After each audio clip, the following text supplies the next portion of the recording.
You know, if you watched our show last week, we covered a lot of ground as far as why do we do these setups? How do you find these hogs? You know, do you have water on your place? You know, all types of factors of what hogs like and how to find them. But this week, we're doing our favorite thing in the world, and that's hunting at night under our lights.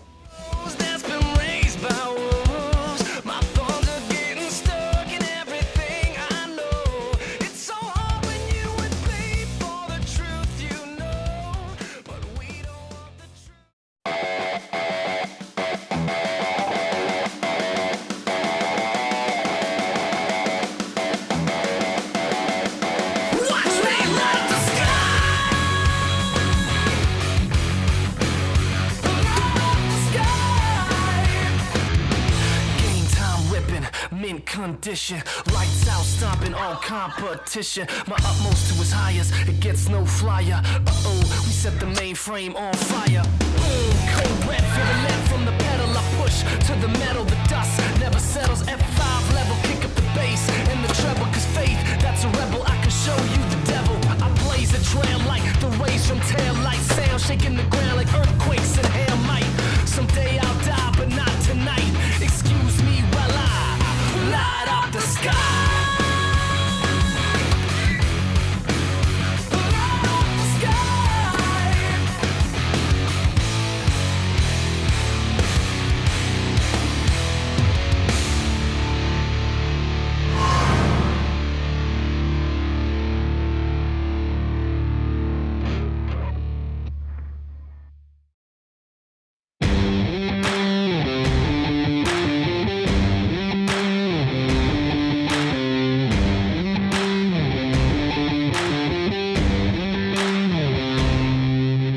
Man, thinking back, you know, to the roots of how this all started, I've always been a big deer hunter, loved deer hunting, and this particular ranch that I was on 20-something years ago, I mean, we were inundated with hogs. They were everywhere, and I started trapping, started shooting the hogs. I mean, every hog we saw, we had a gun with us all the time, trying to get the numbers down, and as you know, hogs are impossible to control.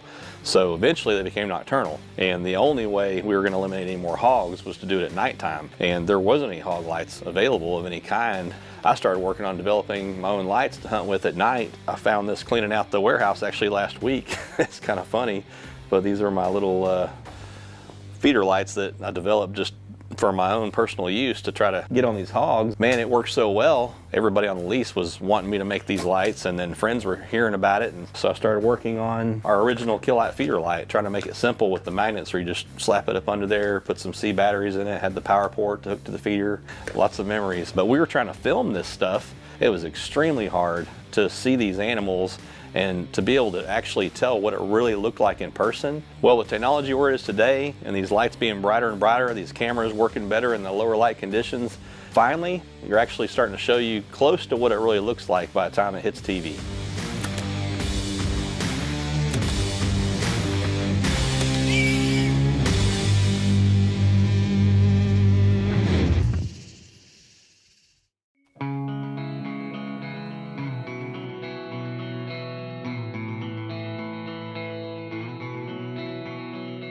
I always say that everything changes at night.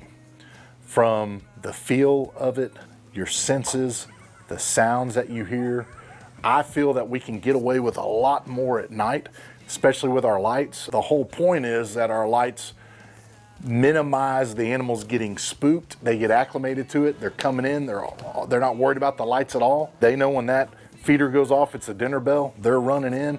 You get your shot opportunities. If you do it like we do, it's a system and a process. A lot of the evolution of our lights as they've grown and changed so much into so many different models has come from customer input and people actually using the lights out in the field and the feedback telling us what they like, what they don't like, what they wished our lights would do, how they wish they would operate.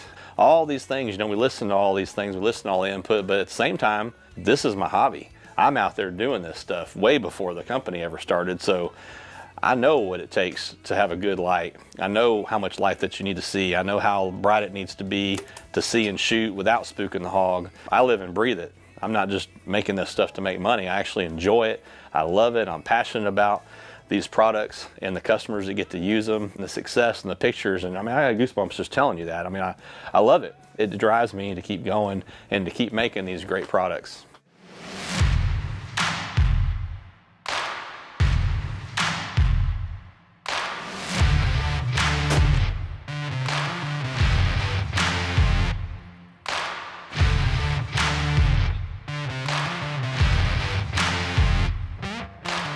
Kill light, feeder light. There's a lot of reasons why we love this light. First of all, it's our first feeder light that we made, but what's so cool is it's so easy to set up and use. You have the magnets, pop it up under the feeder. You can put batteries in it if you want, or you have a power cord to connect to your feeder battery solar panel. My goal for that light originally was, say, you know, somebody gets off work and they get their kids and they just want to go out and hunt a feeder at night. And put it on auto with the motion sensor, so when the hog walks up, it slowly comes on, only when it's dark. To be able to just easily set up, light up underneath a feeder, see what's going on at that feed station at night, bust some hogs. But one of the problems now is, especially here in Texas, it's starting to grow everywhere, but the feeders, you know, were originally just the tripod feeders you have with the 3 legs, and then you have the ones, you know, with the winches. Well, everything's moving now to more of a low profile, like a stand and fill type feeder, and there's so many advantages of that. It's becoming very popular. Well, you can't just go throw a feeder light on there. You know, we needed something that was going to put the light out down low on these animals, and the Blindsider X2 does this perfectly. Put it on a tree, or, you know, you have a T-post, you can put it on a T-post. You know, it's really easy setup. Some people, you know, they may put it on like a fence post and have a feeder nearby. Motion sensor, so you're not wasting your battery life, and you can decide how long you want that light to stay on after the animals trip it. Animal trips it, comes on gradual, doesn't spook them. Walk up behind this light and the animals in front of it, they can't detect you. I've shot hogs at 5 to 7 yards directly behind it. They didn't even know I was there.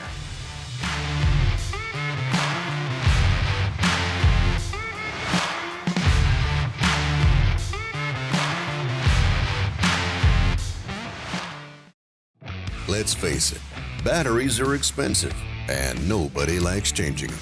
What if I told you Elusive Wildlife has a feeder light that has batteries built in and the sun's gonna keep them charged?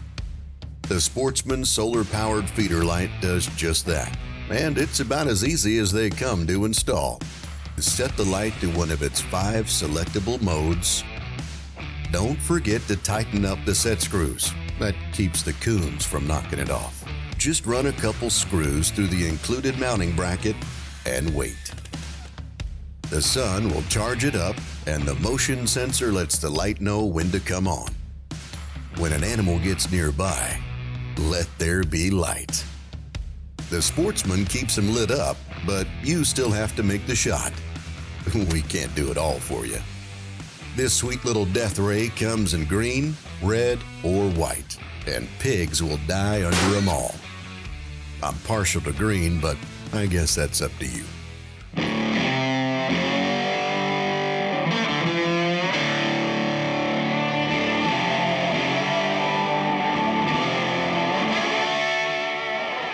Well, if you're the type of hunter that doesn't get to go very often, but you do like the nighttime aspect, you don't have time to change batteries. And you know, you don't know when's the next time you're gonna get to go.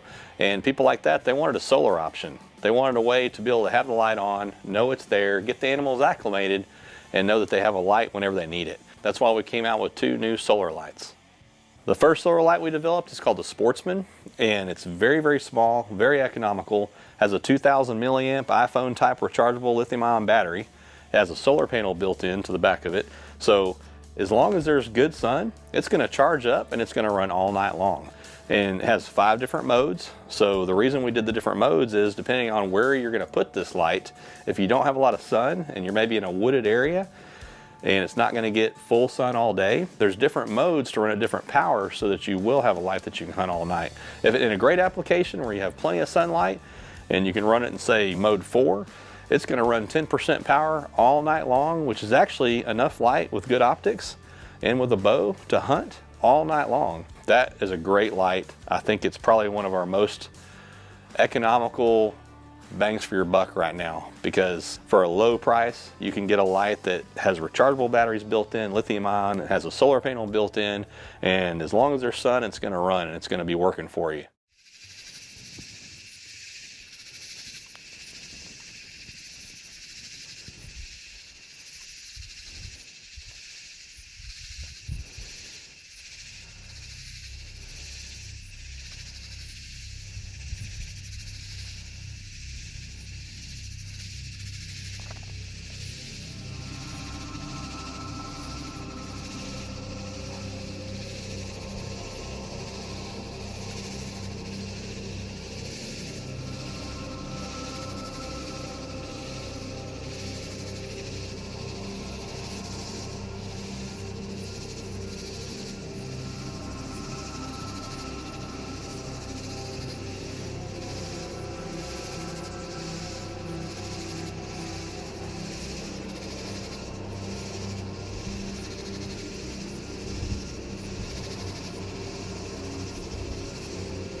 Shot. That all it's already going down right there. Not gonna be on the track. Hear it? Man, that's awesome.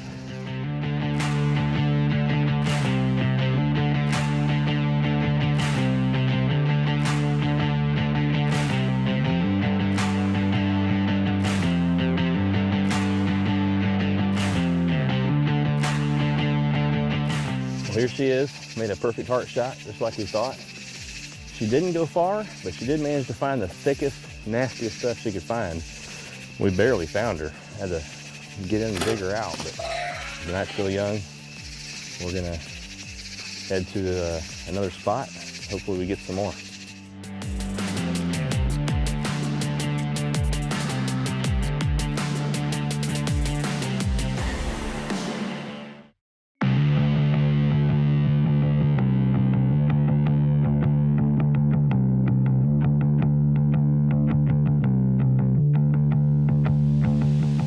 So when it comes to solar lights, there's nothing better, except there is one downside. Just because there's daylight outside doesn't mean they're charging. They need direct sunlight. And if it doesn't get direct sunlight all day, that light could go dead. And that's why we developed the Outfitter light.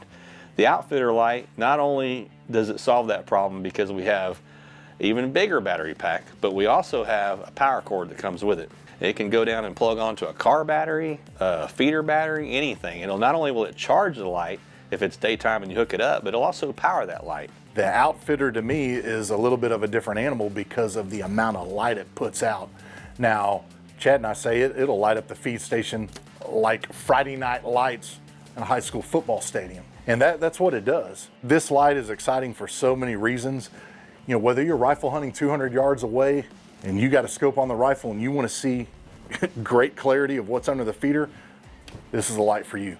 If you're bow hunting and you just want it brighter than anything else, it could be the option for you too, especially if you're going to be set back a little bit. So this Outfitter light, on 10% power, this thing's brighter than any light that we've ever created. It's unbelievable. And you would think that that's more than enough light for somebody to hunt. But what does everybody do? Same thing. They put it on mode 5. They run it at the highest power. It's 25% power all night, which is ridiculously bright. And then it goes to 100% as soon as it sees motion. So, hey, it'll still run. If there's sun, it'll run all night long, and it'll still come on to full power with motion for several hours.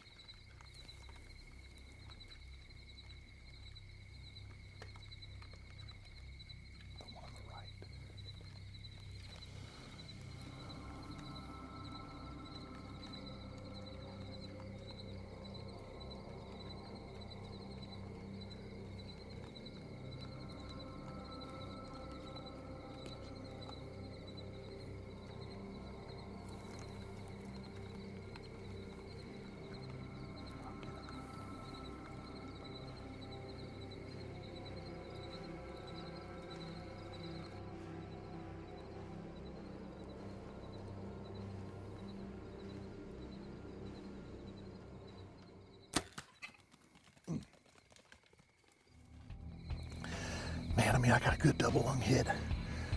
He ran off. I lost sight of him after that, but we'll let it settle down. We'll go retrieve that hog. We may hunt here a little bit longer and see if something else comes in.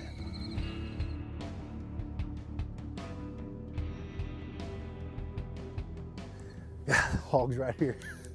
Man, he went through the thickest of the thick stuff. And over here at the pig bowl, if you watch our show, you've heard about the pig bowl. It's a great spot. And then I have on my spot pig bowl number 2, which is also good. Awesome deal. We're gonna get this one dragged out, take it to the ranger. We're done for the night. It's about 6 a.m. right now. We'll be doing some more hunting this week though. Awesome, man, awesome. Warning, this night hunting thing is super addictive. So if you have an addictive type of personality, you may not want to try this.